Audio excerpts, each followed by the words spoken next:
Baiklah, Assalamualaikum warahmatullahi wabarakatuh. Perkenalkan, nama saya Muhammad Migi Syahlani. Saya berasal dari kelas 3 PAI E. Di sini saya akan menjawab pertanyaan yang pertama, yang mana pertanyaannya adalah jelaskan 3 materi dari hadis pendidikan secara detail, mulai dari pelafalan hadis, terjemahannya serta penjelasannya secara luas. Baiklah, saya akan menjawab pertanyaan tersebut. Yang pertama, hadis yaitu hadis tentang kewajiban menurut ilmu. Rasulullah SAW bersabda, kalau Rasulullah SAW talabul ilmi faridatan ala kulli muslim, yang artinya menuntut ilmu itu wajib bagi setiap muslim. Hadis riwayat Ibnu Majah. Kemudian penjelasan hadis ini menegaskan pentingnya pendidikan bagi setiap individu tanpa memandang jenis kelamin, status sosial atau usia. Pendidikan menjadi kewajiban karena melalui ilmu seseorang dapat memahami ajaran agama, menjalankan kewajibannya sebagai hamba Allah, dan memberikan manfaat kepada masyarakat. Dalam konteks modern, hadis ini menjadi dasar bagi pentingnya pendidikan formal dan non-formal untuk membangun generasi yang cerdas dan berakhlak mulia. Kemudian ada hadis yang kedua, yaitu hadis tentang pentingnya akhlak dalam pendidikan. Rasulullah SAW bersabda,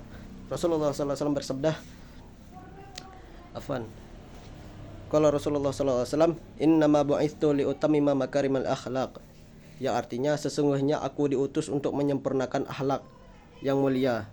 Hadis riwayat Ahmad.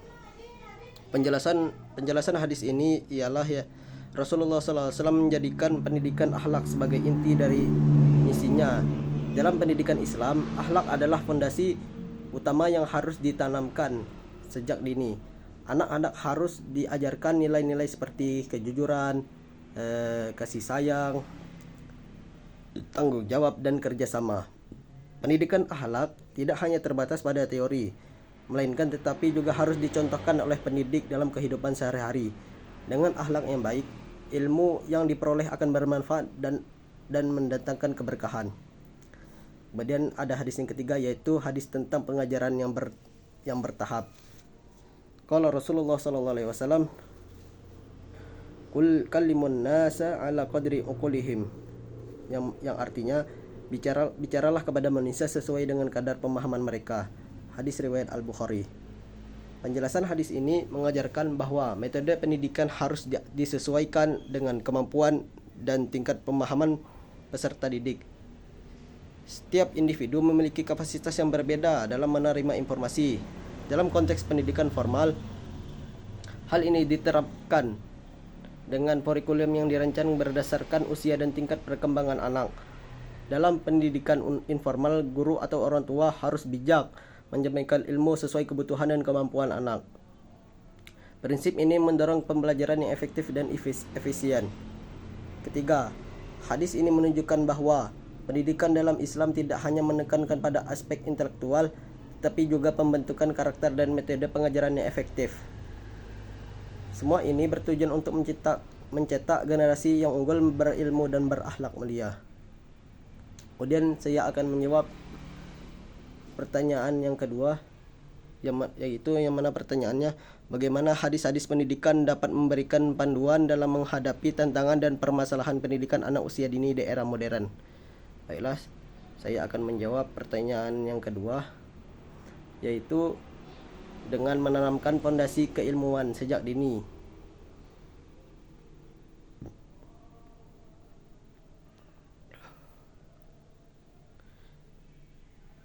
Rasulullah SAW bersabda, menuntut ilmu wajib bagi setiap muslim. Hadis riwayat Ibnu Majah. Hadis ini menggarisbawahi pentingnya pendidikan sebagai kewajiban, termasuk untuk anak-anak usia dini. Era modern penuh dengan tantangan seperti informasi yang berlebihan dan pengaruh teknologi. Oleh karena itu, membekali anak dengan pendidikan dasar sejak dini adalah langkah strategis untuk membangun kemampuan berpikir kritis dan keilmuan mereka. Kemudian di sini ada solusinya, yaitu berikan pendidikan yang sesuai dengan perkembangan usia anak melalui metode yang menarik seperti permainan edukatif, eksplorasi, dan pembelajaran berbasis proyek atau project based learning. Kemudian yang kedua, dengan membangun akhlak yang mulia. Dalam hadis, Rasulullah SAW bersabda, sesungguhnya aku diutus untuk menyempurnakan akhlak yang mulia. Hadis riwayat Ahmad. Di era modern, anak-anak rentan terhadap pengaruh negatif seperti sikap individualisme, kurangnya empati, dan kurangnya disiplin. Oleh karena itu, pendidikan akhlak menjadi penting untuk membentuk karakter yang tangguh dan berintegritas. Kemudian ada solusinya, yaitu ajarkan nilai-nilai seperti kejujuran, kerjasama, dan tanggung jawab melalui cerita role playing atau praktik langsung dalam kehidupan sehari-hari. Orang tua dan guru harus menjadi teladan akhlak yang baik, karena anak-anak belajar lebih banyak dari apa yang mereka lihat daripada apa yang mereka dengar. Kemudian yang ketiga, dengan memahami tahap perkembangan anak. Dalam hadis Rasulullah SAW bersabda, bicaralah kepada manusia sesuai dengan kadar pemahaman mereka. Setiap anak memiliki kemampuan dan gaya belajar yang berbeda, menggunakan pendekatan yang seragam tanpa mempertimbangkan kebutuhan individu dapat menghambat perkembangan anak.